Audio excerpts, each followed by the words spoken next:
Mais fácil a gente ficar conversando, o pessoal já está acostumado, Já vai fica aqui, entrando, é, e vai vendo a gente e tal, né? é Você mais põe, simpático, né? eu acho, põe aquela tela, uma que eu acho que ninguém presta atenção naquilo lá, né? Os caras ficam esperando entrar, então. Deixa Mas o eu. pessoal já está acostumado e aí já está ao vivo. Maravilha.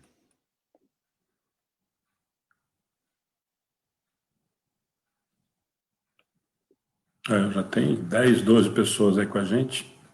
Mas o Ah, pessoal já está acostumado. Então, quem está entrando já sabe, ó, Ju está aí. Ju, se vocês puderem ir compartilhando, Ju, Edmilson, tem um porém, viu, Paulo? É que se eles entram atrasados, eu desconto. Então, quem está entrando já sabe, Ju está aí. Ju, se vocês puderem ir o pessoal é ligeiro. não, porque senão você chega atrasado, eu desconto do salário.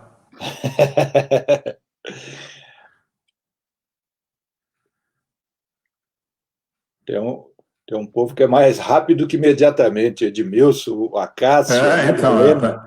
a Ju, olha lá, Dona Aquilina, sexta nós tivemos com o Jim, Paulo, depois se você tiver um tempinho, eu sei que você estava com um compromisso, assiste, porque foi, olha, É, que noite especial. eu Ele se vi. emocionou, nós nos emocionamos, foi uma noite, olha, fazia tempo que não ficava todo mundo tão emocionado assim, ele foi muito feliz Que legal. na palestra, na maneira com que ele conduziu, e estava muito, muito emocionado. Depois ele falou, Alexandre, impressionante, assim, como estava o ambiente e tal. Eu falei, ainda bem que era longe, né? Ser presencial, então.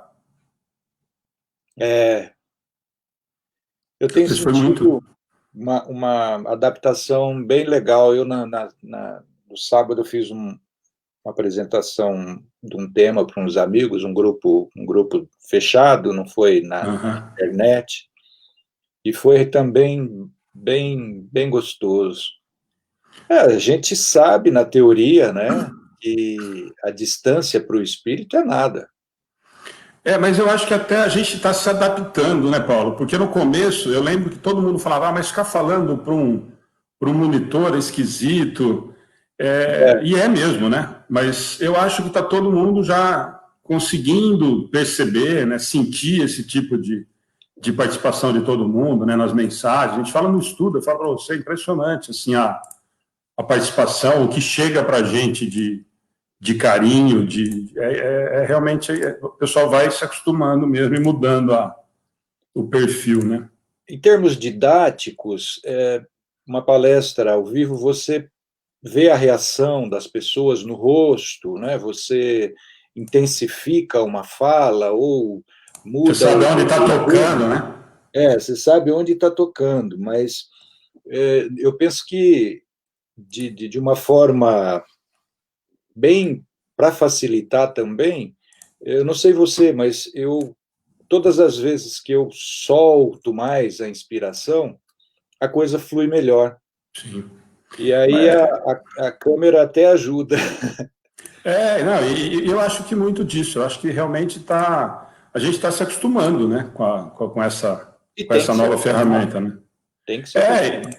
e acho que vai mudar muito, né, Paulo? A gente tem falado isso, eu acho que nós vamos ter que rever muita coisa nesse sentido de palestra presencial, de como se adaptar a isso, porque diminuiu muito, né? Embora sinta falta, eu falo sempre isso, claro que faz muita falta o presencial, mas em contrapartida facilitou absurdamente o O acesso. contato. Nossa, é aquilo que a Né? gente está conversando aquele dia, o dia que nós batemos o papo com o Marcel, ou o dia que você estava com a gente, quer dizer, são pessoas que provavelmente no presencial seria muito improvável estar aqui, né? Não teria condições. Isso, o É, deslocamento sempre foi um drama muito grande para a palestra. Né? desloca custo, né? Enfim, tudo, né? Envolve um monte de coisa. A gente fala com a Célia sempre, ela vem uma vez por ano. A última vez que ela veio, ela falou: Alexandre, eu estou passando 2 terços dentro de avião ou de ônibus com problema de coluna, com um monte de coisa que eu não aguento mais, não é má vontade. Eu não consigo, né? Eu estou tendo uma idade, quer dizer, que não dá mais para fazer, né? Então, E eu, mesmo, nesse. Oi, pode falar, Paulo. mesmo depois que houver que a gente conseguir voltar à reunião nas casas espíritas, eu penso que tranquilamente, se a coisa for bem organizada, dá para a gente fazer conferências à distância, um projetor numa casa espírita, projetando a transmissão de um computador na tela, as pessoas interagindo, depois com perguntas. Eu acho que isso vai facilitar a vida da gente. Sem dúvida. Eu acho que isso não tem volta. Nós estamos falando disso outro dia, não lembro com quem a gente estava conversando. Eu acho que lá em Matão, que eu fui a primeira semana que eu fiz sem público, né? Foi o primeiro final de semana da pandemia, eu fiz sem público lá, e a gente estava conversando disso. É uma coisa que não vai... Primeiro isso, né? Os custos absurdos. Quer dizer, em vez de você sair de Marília e vir para Pederneiras, é muito mais fácil você colocar um telão e quem está assistindo, interagindo. Hoje nós já aprendemos um pouquinho a mexer, quer dizer, entra no mesmo ritmo, né? Então, uma câmera eu acho que isso... você coloque para o público, voltada para a transmissão, sim. Acho que... eu acho que isso não tem volta. Eu acho que quem não se adaptar a esse sentido e tal vai sofrer bastante. Porque eu acho que vai ser bem bacana. Bom, Paulo, acho que o pessoal já conseguiu compartilhar, nós estamos em 80 amigos já. Só lembrando, né, gente, nós estamos hoje ao vivo no Face, no YouTube e no Twitter, porque senão eu esqueço do Twitter, a Valéria fica brava comigo, eu esqueço. Mas nós estamos ao vivo nos 3 hoje, então está ao vivo aqui no Face e está no YouTube, tá? A gente consegue responder pelos 2. Paulo, de novo, né, mais uma vez, obrigado, né, de estar com a gente, de ter topado mais esse novo projeto, de fazer... Quando eu falei, o Paulo foi um que falava, eu adoro esse negócio bacana de falar do Sermão do Monte, eu estou dentro. Como todos os projetos que a gente fala e está junto, né? E é uma alegria muito grande. E falando, olha um pouquinho, nós já estamos com... Já deu a sensação de saudade do Paulo de Tarso? Não, porque eu vou começar o estudo das cartas agora. Mas nós precisamos, depois no final nós vamos começar, mas no final depois nós precisamos agora fazer a fechadura do projeto, né? Nós fizemos uma abertura, depois a gente fazer um bate-papo para a gente conversar sobre esse projeto que foi fantástico. Foi não, que ainda está sendo, falta um.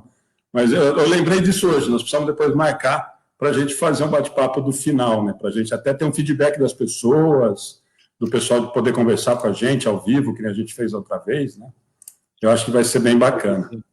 Depois do projeto completo, eu acho que faz mais sentido. Né? Eu acho que seria bacana. Paulo, fica à vontade. Eu agradeço mais uma vez, meu irmão. Tá joia? Até já, no finalzinho a gente se fala.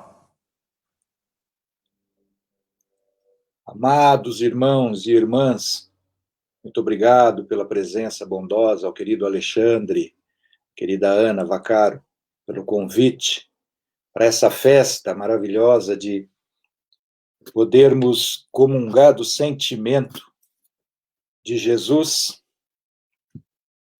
naquele que é, para mim e para a maior parte dos cristãos, o ponto máximo dos ensinamentos de Jesus. É tão importante o Sermão do Monte que a maioria dos historiadores do Espiritismo, dos analistas, dos exegetas do Evangelho segundo o Espiritismo, concordam que Kardec trabalhou basicamente na organização do Evangelho em cima da máxima, dos princípios fundamentais, da moral de Jesus ensinada no Sermão do Monte.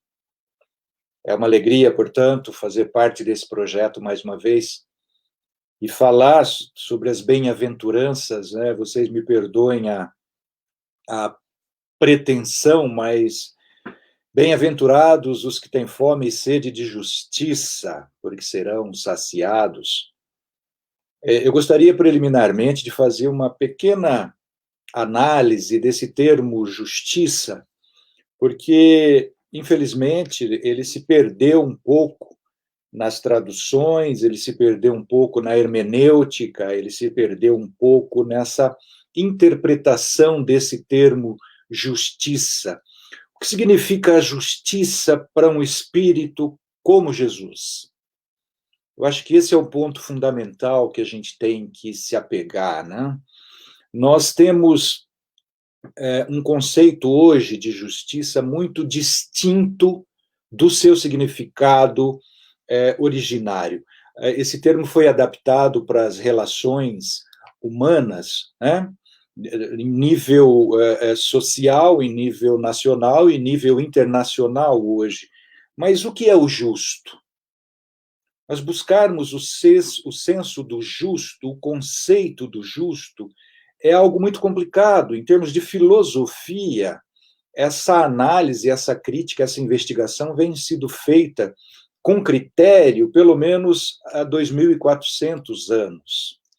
2.350, para a gente ser mais preciso, porque o primeiro conceito de justiça mesmo surgiu com Aristóteles, o filósofo grego, fundador da academia em Atenas. E Aristóteles tinha um conceito de justiça que era muito mais próximo do sentido mais preciso deste termo, porque este termo não tem muita relação, ou não tem uma relação originária exata, como a gente pensa hoje, mas pensarmos em termos de justo. O que é o justo? Jesus é chamado o justo. E, de fato, em termos de conhecimento do planeta Terra, Jesus é o espírito do justo, é o modelo do justo, um modelo de justeza. E é neste sentido que eu gostaria de analisar este sermão de Jesus, este ensinamento de Jesus. O que é algo justo?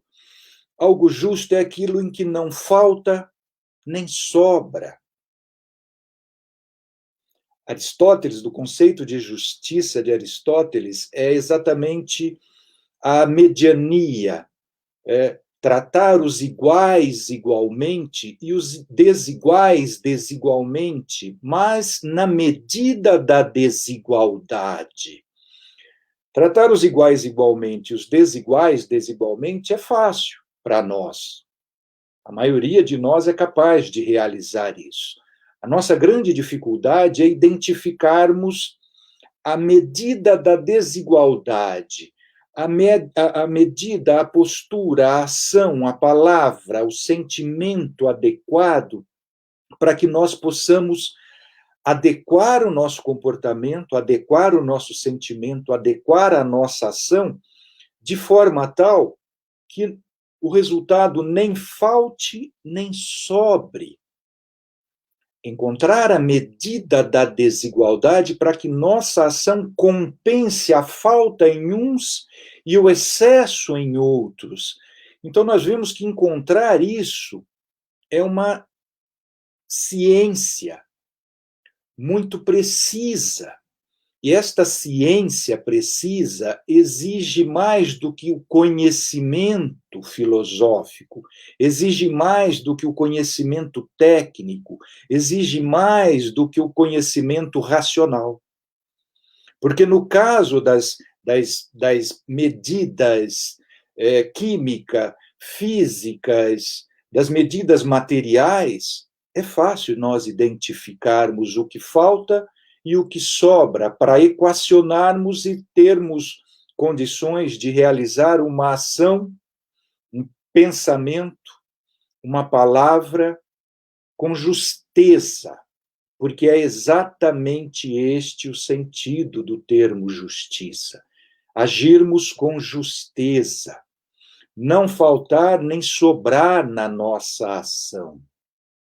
Por isso que Jesus, eu considero, de todos os filósofos, de todos os profetas, de todos os guias espirituais, os líderes espirituais, morais, éticos, que eu estudo como um estudante de filosofia das religiões, eu considero Jesus o espírito mais justo que já pisou no nosso planeta. Exatamente porque essa nobre arte de tratamento humano, Jesus demonstrou com soberania. Jesus demonstrou com eu ousaria dizer, e não seria demais, com divindade, porque esta é uma capacidade que nós aprendemos exatamente na sua fonte primária, na sua origem, no Criador. Por isso, Jesus, sendo o Espírito já puro, como já era, naquele momento, podia dizer: eu e o Pai somos um, porque ele já compartilhava, ele já comungava o seu sentimento com o sentimento do Pai, o amor. Por isso, as suas ações tinham uma justeza absoluta, ou seja, não faltava nem sobrava. Ele sabia como agir. E a bem-aventurança que ele nos apresenta, eu gostaria também de analisarmos conjuntamente um pouco deste termo bem-aventurados. Porque tudo que a gente busca no mundo, isso não sou eu quem falo, é Santo Agostinho, na sua obra Confissões. Santo Agostinho diz que tudo o que nós fazemos ou deixamos de fazer é para buscarmos a felicidade. Por quê? Porque no momento em que fomos criados, nós estivemos na psicosfera amorosa de Deus, do Criador. Nós estivemos no campo sentimental do Criador. E como inteligências, porque fomos criados inteligências, nós gravamos este estado sentimental do amor. Mas aí, como é da lei, o Pai nos deixou livres para trilharmos o nosso caminho com independência, com autonomia, sobretudo depois que desenvolvemos o arbítrio livre, depois que adquirimos o status de espíritos autoconscientes de nós mesmos e da nossa capacidade de desenvolvermos, de adquirirmos conhecimento e, sobretudo, de realizarmos, de originarmos, de gerarmos em nós sentimentos. Isso que nos tornou espíritos, seres inteligentes, dotados de consciência, de arbítrio e de vontade livre. O que nós buscamos, portanto, é felicidade no mundo. E isso é, segundo o filósofo Immanuel Kant, um dever nosso. Todo ser racional tem o dever de buscar a felicidade.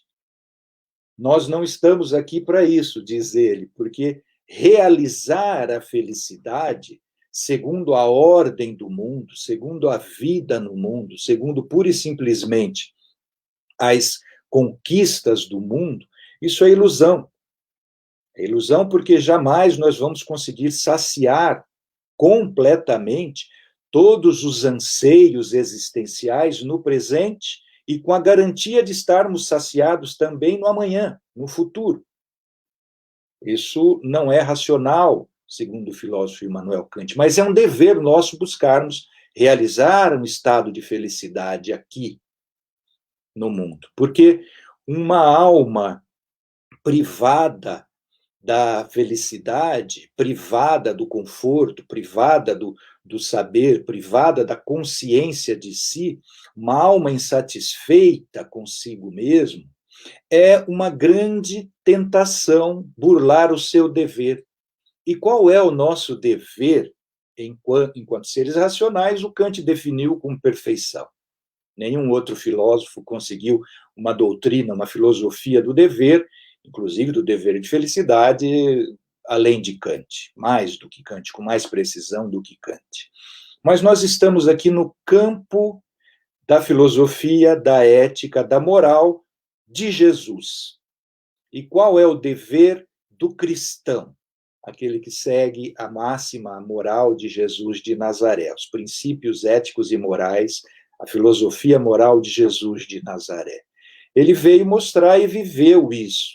É a lei de amor, o dever de amar a Deus sobre todas as coisas e ao próximo como a nós mesmos. Portanto, qual é felicidade máxima possível ao cristão.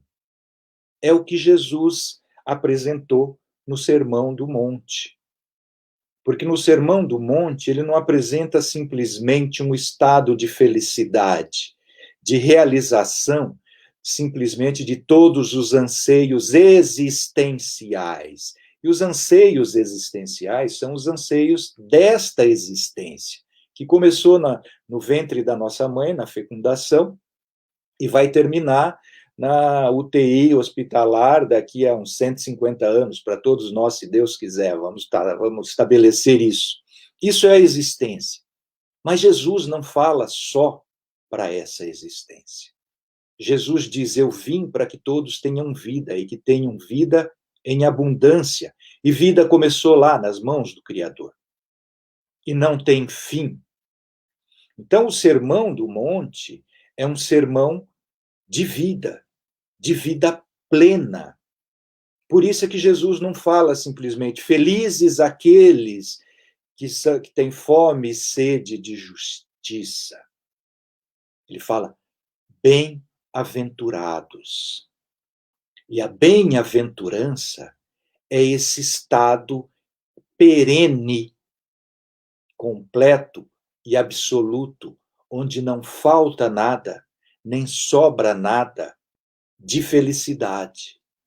É o retorno para aquele sentimento, a conquista daquele sentimento, a recuperação daquele sentimento originário que nós temos gravados indelevelmente nas nossas consciências, em nós, seres imortais, no nosso sentimento originário. É exatamente este estado de presença divina em nós e nós nele, no Pai. Isto é a bem-aventurança. E Jesus garante, já que este é a parte que me compete, que os que têm fome e sede de serem justos, mas na exata e divinizada medida da justeza, de não faltar nem sobrar nada na sua ação amorosa. Este será um bem-aventurado, segundo o Divino Mestre Jesus. Alexandre, por favor, meu irmão, só me diga uma coisa. O meu tempo é 30 minutos, né? Paulo, na verdade, mais ou menos, pode tocar, viu? Até 8h30. O programa é 30 minutos, eu não quero ser um corruptor. Né? Não, mas aí o pessoal tem feito. O Rafa, outro dia, esteve aqui com a gente, ele queria parar 5 minutos antes, ele parou 8h35, então fica à vontade. Não, vamos ser rigorosos, vamos ser justos com a audiência nossa, nossos irmãos. Esta é a medida da justeza que Jesus apresenta. Quando os sacerdotes, os soldados romanos, depois que executaram Jesus na cruz e que percebem o equívoco hediondo que cometeram, o comentário de uma autoridade daqueles executores e falam, espera aí, parece que nós fizemos realmente cometemos um erro muito grande, este de fato era um justo. Jesus foi considerado logo em seguida a sua execução na cruz, o Espírito justo. Por quê? Porque ele realmente mostrou o amor em ação na sua ampla e irrestrita capacidade de amar. Não sendo injusto com ninguém, ou seja, não deixando faltar ao carente nada da sua carência, para suprir a sua carência, e nem deixando de corrigir aquele que excedia na ação violenta, fosse ela a ação física, fosse ela a ação verbal, fosse ela a ação sentimental. Por isso ele dizia, seja o seu sim, sim, e o seu não, não, para que a sua ação seja justa. Esta é a justiça a que Jesus se referia. Não a justiça nossa, ainda maculada pelos nossos vícios do orgulho. O orgulhoso não pede perdão porque o orgulhoso se sente superior ao ofendido. Então ele não tem por que pedir perdão. Ele não tem o olhar para com o outro, não tem o olhar para o outro, ele olha simplesmente para si. E toda a sua ação não vai ser uma ação pautada pela justeza, ela vai ser excessiva em proteger a si e ao seu conceito sobre si e desprezar o conceito devido com justeza amorosa, porque esse é o nosso paradigma, esse é o nosso modelo, é Jesus, e ele vai deixar na sua ação em relação ao outro uma lacuna, uma carência. O vaidoso, por sua vez, só acha, como diz o Caetano Veloso, né, o Narciso, só acha feio aquilo que não reflete a sua própria imagem. E aí nós vamos estender essa imagem, não apenas para a imagem que o espelho reflete, o espelho material, mas vamos refletir aqui a imagem que é o nosso modelo, a imagem do justo, Jesus de Nazaré, que espelhava a imagem do Pai. Por isso é que nós nos consideramos, né, e o profeta, o apóstolo disse, fomos feitos à imagem e semelhança do Pai, mas essa semelhança não é uma semelhança física, porque Deus não é matéria, Deus é espírito, e o Espírito de Deus gerou-nos por amor.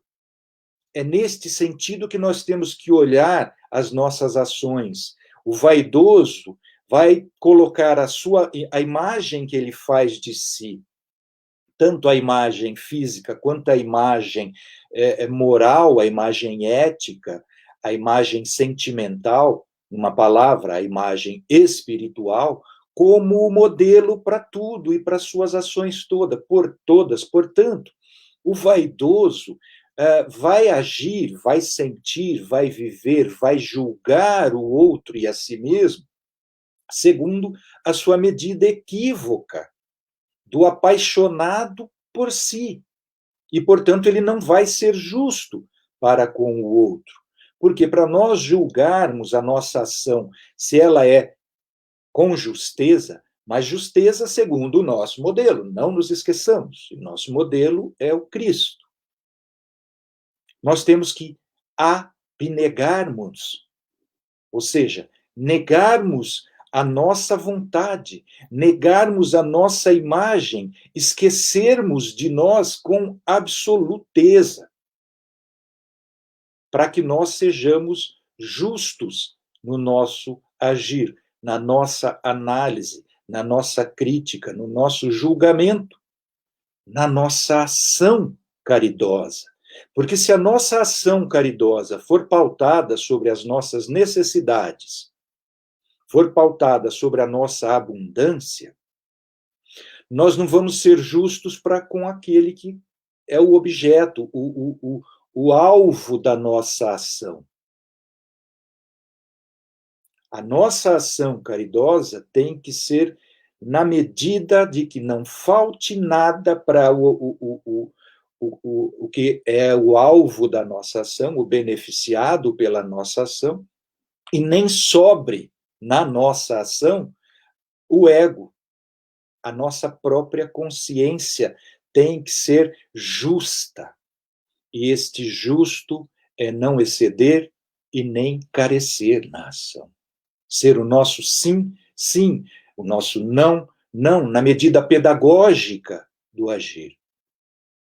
Agora há pouco eu estava vendo uma postagem de um querido amigo nosso, o Luiz Otávio, de Pongaí, e tem ele fez uma postagem sobre o perdão.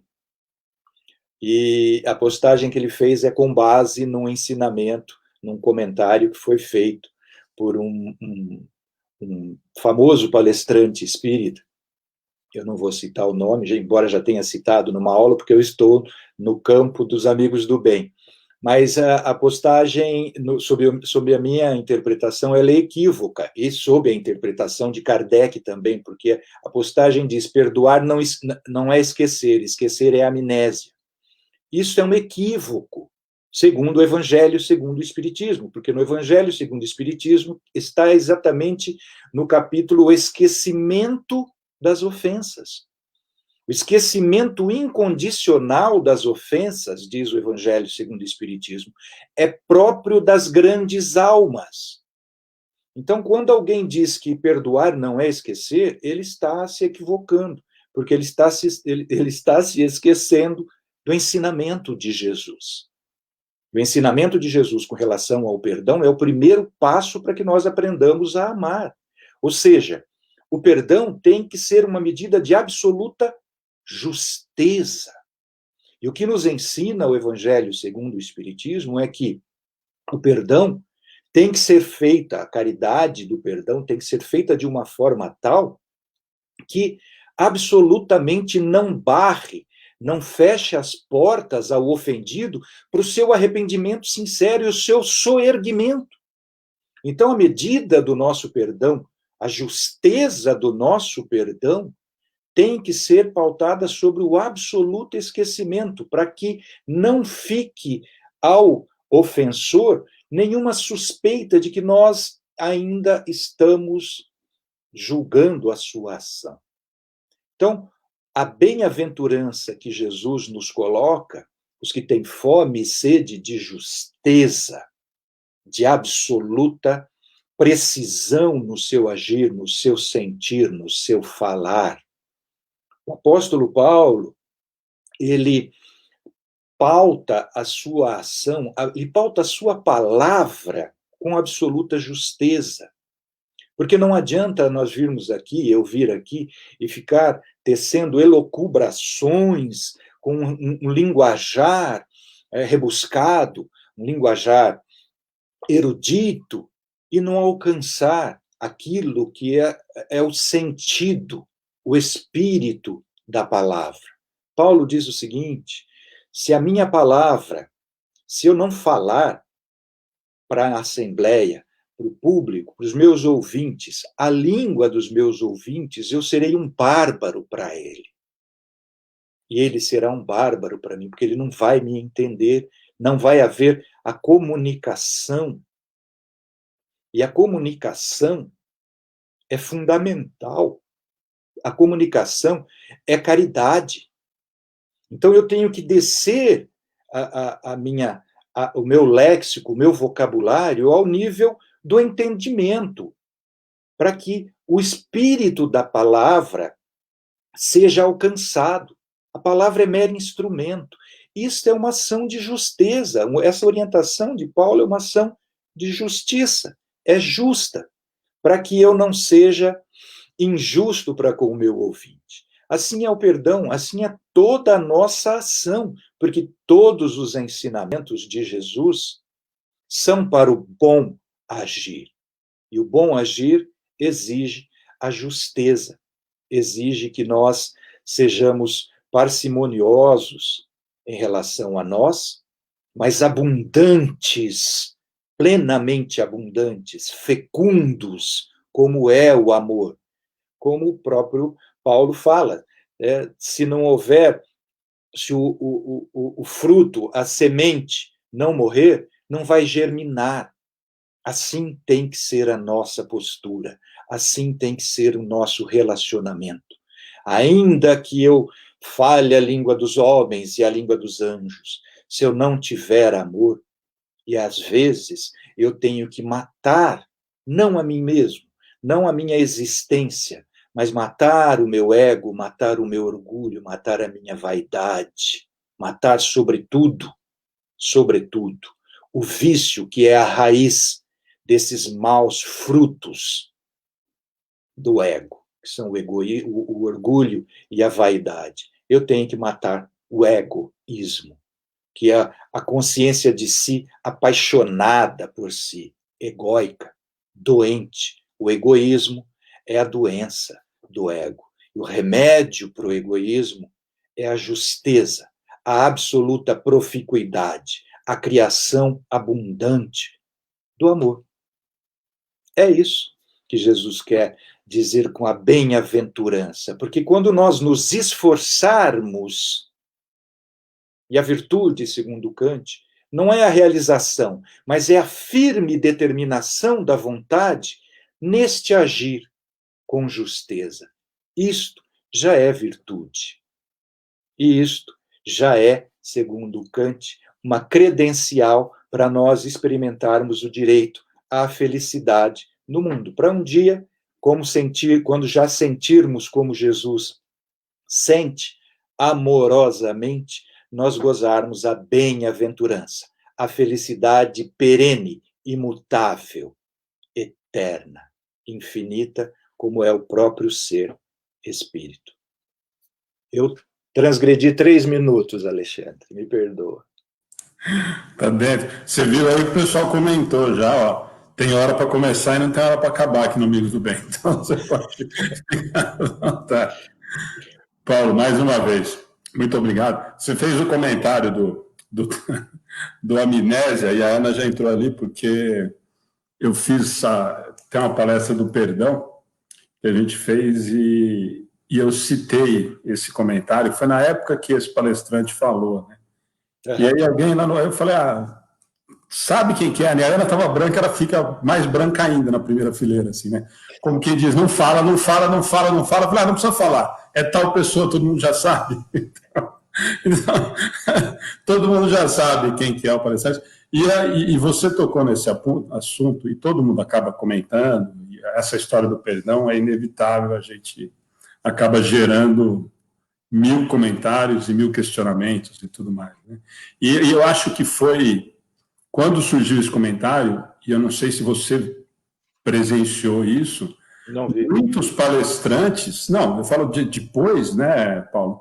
Muitos palestrantes começaram a usar isso como verdade. Eu vi alguns outros palestrantes replicando isso como verdade doutrinária. E é o que você falou agora, quando eu disse isso na palestra, uma pessoa me procurou depois e falou assim, nossa, mas você está questionando tal pessoa? Eu falei, não estou questionando ninguém. Eu estou falando que vai contra o que o Evangelho nos orienta, só isso. Não estou indo contra o palestrante ou a pessoa quem falou. Eu só acho. Não é esse o caso.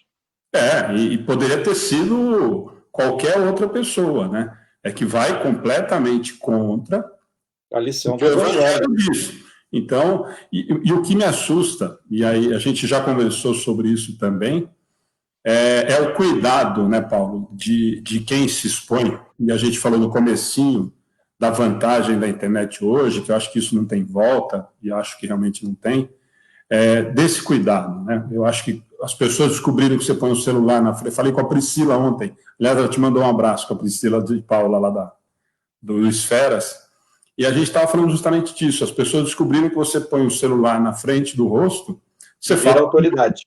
E você fala para o mundo inteiro, né? E muitas vezes, o que você fala, às vezes a pessoa só ouviu de você, e aquilo vira uma verdade absoluta, né? E tem um ditado de filosofia, nenhuma palavra fica impune. Eu tenho para mim, já que nós estamos falando de justiça, eu tenho para mim que este termo utilizado pelo Rossandro Kingsley, vamos falar o nome do... Já falaram aqui, os caras vão dar nome para... não foi com esse sentido. Eu tenho para mim que a intenção era dizer, não é relevar. Sim. Perdoar não é relevar. Se for nesse sentido, sem dúvida. Perdoar não é relevar a ação do ofensor, não é ficar dando-se em holocausto. O ensinamento de Jesus, relativamente ao perdão tem um caráter precipuamente pedagógico. Então, se você releva a ação do ofensor Todas as vezes, todas as vezes, todas as vezes. Ele não aprende. E você está alimentando aquilo, na verdade, né? Não é?